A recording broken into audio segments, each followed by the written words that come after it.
Hello guys, for today's video, so mag-deliver ta karon sa gi-order sa customer, no.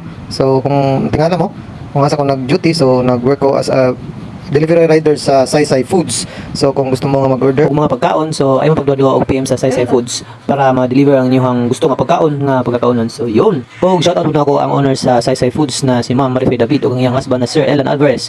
Yun. So unsa pa ning gulat? Order na para mag-deliver dayon na. So karon na ako delivery padulong sa Santo Niño, no. So ito mo sa ako ang padulungan. So yun. So medyo dugay-dugay na pud ko aning Saysay Food, no. Karon lang ko nag-video og nag-content as a delivery rider kay karon na pud nakahigayon. Sa uban nga mga nakailan ako o mga kaila sa ako si delivery rider ni Ma'am Saysay. So shoutout sa inyo mga lods. Punta i-follow lang gyapon ko ninyo miskag sa ato ang content.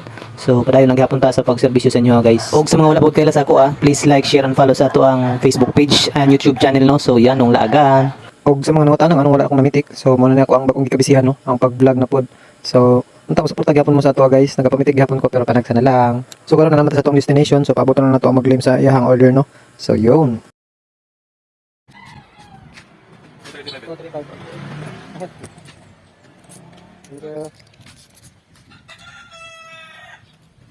So, shout out kan sir, no. Salamat sa pag-order sa Saysay Food, sir. So, balik-balik na sa pag-order, no.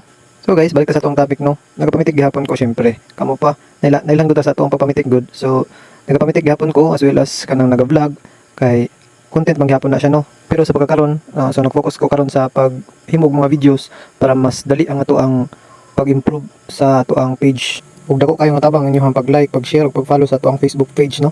Antad limo magsawa sa pagsuporta gyapon sa ato. Yan ang lagan. Ug ayo puno pagduduha sa pag-message sa ato ang Facebook page kung naadwa na mo inquiry parehas anang naay magpakasal, mga dibu, birthday or prenup ba nga pagahimoon.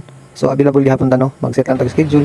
Muna i-PM ninyo ang ako ang Facebook page para ma-inform pud ko kung kano sa inyo ang event. Og sa uban nga nangutana kung pila nga ako ang rate. So ang tinuod na dili jud ko nagabungat kung pila nga ako ang rate per event. So ginistorya lang nako ang client kung pilang ilang budget. So dito lang ta mag-stick, no, kung pilang ilang budget. So kung ikaw nangita og photographer nga budget friendly, so ayaw og kalulaw nga mag-message sa atong Facebook page, no.